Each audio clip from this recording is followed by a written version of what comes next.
Selamat berjumpa. Ini saus tomat. Saus tomat ini materi yang ada di sini ada tomat, ada cabai, ada bumbu. Karena ini sausnya pedas. Misalnya dalam seminggu saya target akan memproduksi 1000 botol saus. Maka yang menjadi pertanyaan adalah berapa tomat yang harus saya gunakan? Kapan saya harus beli tomat? Berapa kapasitas kemampuan saya bisa menyimpan tomat dan cabai?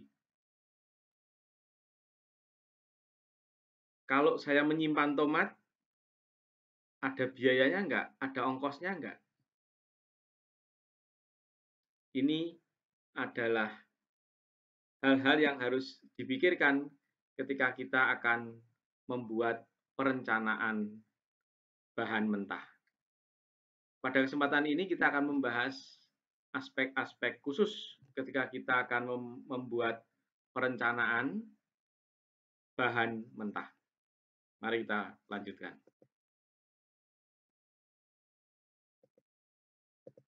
Masalah dalam perencanaan bahan baku ada banyak. Kita bisa fokus pada kesempatan ini pada dua hal. Saya akan mengambil contoh misalnya, bayangkan kalau Anda seorang produsen bakso. Bakso itu bahan bakunya yang utama adalah daging, kemudian tepung, dan bumbu. Nih, yang akan menjadi pertanyaan kita adalah, atau pertanyaan ketika Anda akan memproduksi bakso, yang pertama adalah penyimpanan daging. Daging itu disimpan di dalam freezer, pendingin, tidak hanya sekedar dingin, tapi pembeku yang beku. Freezer box.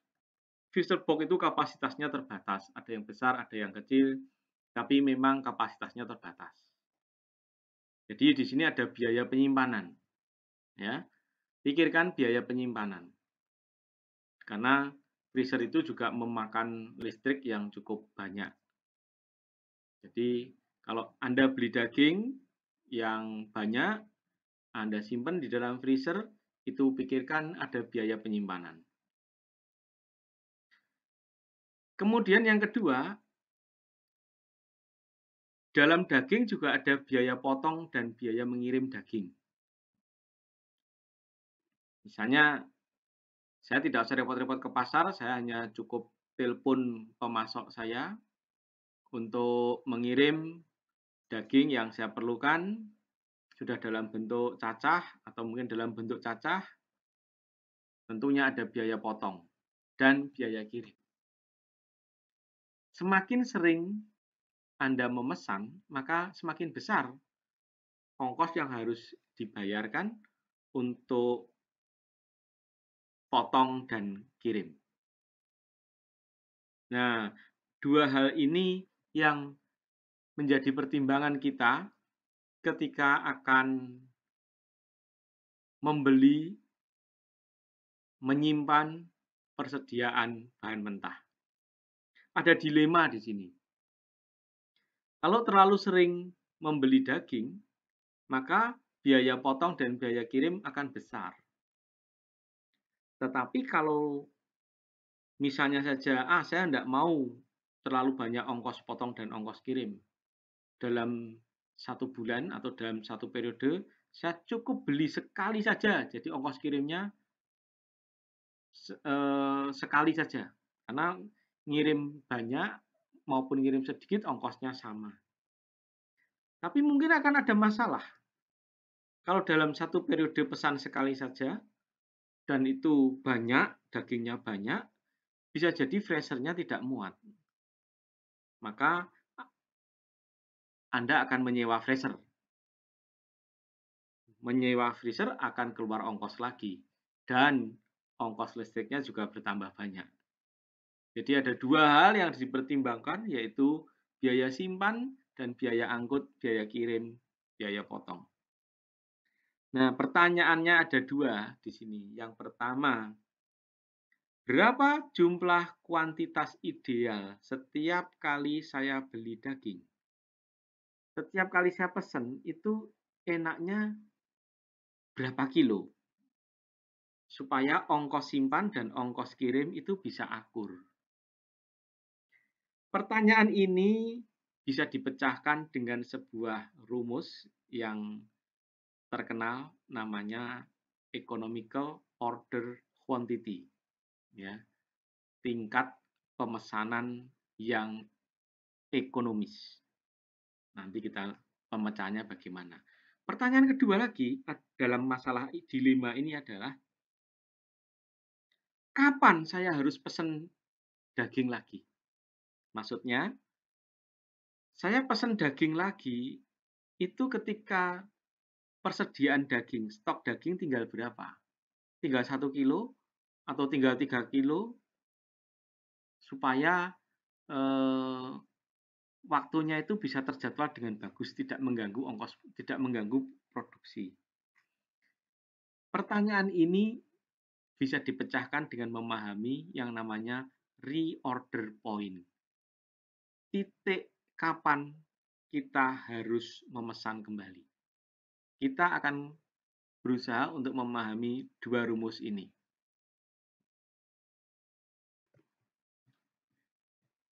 Economical order quantity adalah kuantitas barang yang dapat diperoleh dengan biaya yang minimal, atau dengan lebih mudah, jumlah pembelian bahan yang optimal. Berapa kita memesan, berapa jumlah yang kita pesan. Setiap kali pesan itu kita harus membeli berapa. Nah, itu rumusnya adalah akar dari 2RS dibagi PI. R adalah jumlah bahan yang diperlukan selama periode tertentu. Misalnya periodenya adalah 6 bulan, bisa 1 tahun, tergantung kebutuhan Anda. Kemudian S adalah biaya pemesanan. Biaya sekali pesan berapa? Sekali pesan dikirim, itu termasuk ongkos kirim, ongkos surat menyurat, dan sebagainya. Kemudian P adalah harga bahan, sedangkan I adalah biaya penyimpanan dalam bentuk persentase rata-rata persediaan. Atau kalau Anda sudah mempunyai ukuran sendiri, P kali I itu bisa kita ringkas sebagai biaya penyimpanan. Biasanya kalau pendingin, kulkas atau freezer itu sudah ada rumusnya di dalam buku manualnya. Misalnya freezer 1 jam itu sama dengan berapa rupiah yang keluar, itu biasanya bisa kita konsultasikan dengan produsen freezernya. Nah, ini economical order quantity. Bagaimana kasusnya?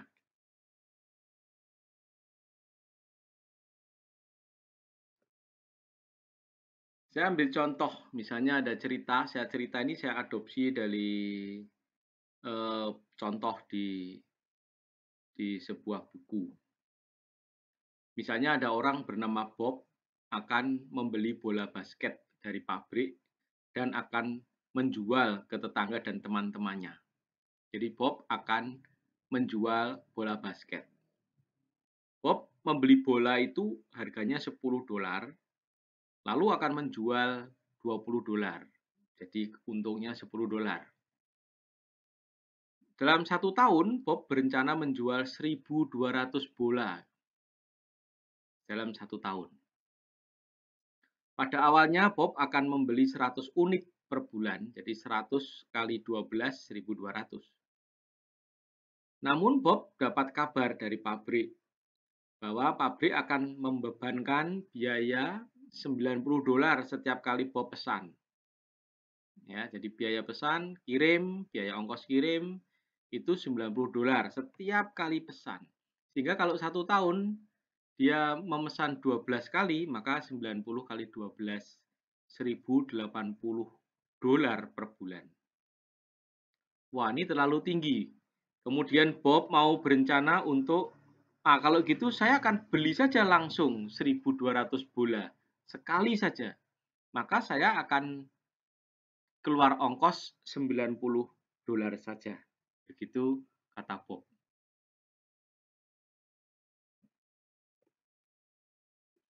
Namun tidak semudah itu. Ada masalah lain lagi. Tempat menyimpan bola tidak ada. Rumahnya penuh harus 1.200 itu. Maka Bob cari gudang. Tetangganya yang punya gudang siapa dicari, mau disewa untuk nyimpan bola. Ada tetangga yang mau, tetapi dia minta ongkos tiap bola $3 per tahun. Ini biaya simpan. Di sini Bob menghadapi dilema. Kalau terlalu sering pesan, maka dia kena biaya $90 tiap kali pesan. Tapi kalau cuma pesannya cuma sekali, nanti dia kena biaya simpan $3 per bola selama 1 tahun. Nah, bagaimana kita bisa membantu Bob? Masalah Bob ini bisa kita pecahkan dengan rumus economic order quantity. Karena pertanyaan Bob adalah berapa jumlah ideal bola yang dipesan setiap kali beli dari pabrik. Nah, ini kita masukkan saja rumus EOQ. Unit yang dibutuhkan selama 1 tahun adalah 1.200. Jadi ini R-nya ya, R. Kuantitas yang diperlukan selama setahun 1.200. Kemudian biaya pesannya, ongkos kirimnya, sekali kirim $90. Ya, S-nya $90. Terus biaya simpannya per bola ada $3. Kita masukkan dalam rumus ini. H itu adalah P kali I, karena PI-nya sudah langsung diringkas dalam biaya simpan, maka rumus ini kita jadikan begini ya. 2 kali 1.200 kali $90 dibagi $3 ya, di akar hasilnya. Akar dari 72.000 kalau dicari adalah 268 atau 269 ketemunya ini. Artinya sekali pesan itu sebaiknya Bob membeli 269.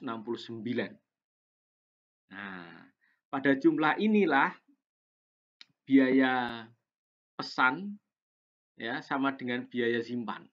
Jadi titik yang optimal. Nah, begitu penerapan. Sekarang bagaimana kalau penerapan dari reorder point? Kita kembali ke kasus Bob. Misalnya Bob mau pesan per bulan 100 unit. Pertanyaannya adalah, kapan Bob pesan lagi? Apakah harus tunggu 100 unit habis, terus pesan lagi? Nah, kita dengarkan saran beberapa teman Bob. Pertama, saran Lily. Lily menasihati Bob, sebaiknya kamu pesan ketika bolamu tinggal 50. Berjaga-jaga, siapa tahu nanti kehabisan barang. Jadi ketika bola itu tinggal 50, kamu pesan. Lain lagi dengan saran Janet. Janet bilang, Lily kebanyakan tuh. Sebaiknya pesan saja ketika bolanya tinggal 1 atau 2. Jadi ketika, tinggal 1, itu harus pesan. Kalau 50 masih 50 pesan terlalu banyak. Bob bingung, siapa yang harus diikuti? Lily atau Janet? Kasus Bob ini adalah kasus reorder point. Reorder point-nya Lily 50, sedangkan reorder point-nya Janet 1 atau 2. Nah, kita bisa membantu Bob. Jika hari ini Bob pesan bola ke pabrik, misalnya datangnya bola itu 4 hari lagi. Ini yang disebut sebagai lead time, waktu tunggu pengiriman barang. Kemudian ada lagi satu variabel yang harus kita cari untuk membantu Bob. Jadi tadi sudah ketemu lead time. Variabel berikutnya adalah jumlah hari kerja dalam satu periode. Misalnya, dalam 1 tahun hari kerjanya adalah 250 hari. Loh, kok bisa 250 hari? Hari kerja ya. 1 tahun itu 365 hari, sama dengan 52 minggu. Yang 2 minggu itu untuk cuti, tinggal 50 hari. Kalau hari kerja Senin sampai Jumat itu 5 hari. 5 kali 50 sama dengan 250 hari. Jadi 1 tahun hari kerjanya 250 hari. Kemudian permintaannya adalah 1.200 unit selama 1 tahun. Kita masukkan dalam rumus reorder point. Nah, ini rumusnya reorder point. R dibagi hari kali lead time. R adalah jumlah yang akan dibutuhkan, jadi 1.200 dibagi jumlah hari kerjanya 250, kalikan lead time-nya adalah 4, waktu tunggu. Jadi ketemunya adalah 19,2 atau kita bulatkan ke atas, lalu ke atas ya, karena bola kan tidak bisa diparuh-paruh. Nggak bisa dipotong-potong, jadi ke atas saja. Jadi 20. Jadi kalau dalam teknik reorder point, Bob sebaiknya memesan lagi ketika bolanya tinggal 20. Nah, itu adalah penerapan reorder point. Nah, begitu saudara-saudara bagaimana dua rumus ya, yaitu economic order quantity dan reorder point itu diterapkan di dalam perencanaan pembelian bahan mentah agar pembelian bahan mentah itu menjadi lebih efisien, baik dari sisi biaya maupun dari sisi waktu. Selamat belajar.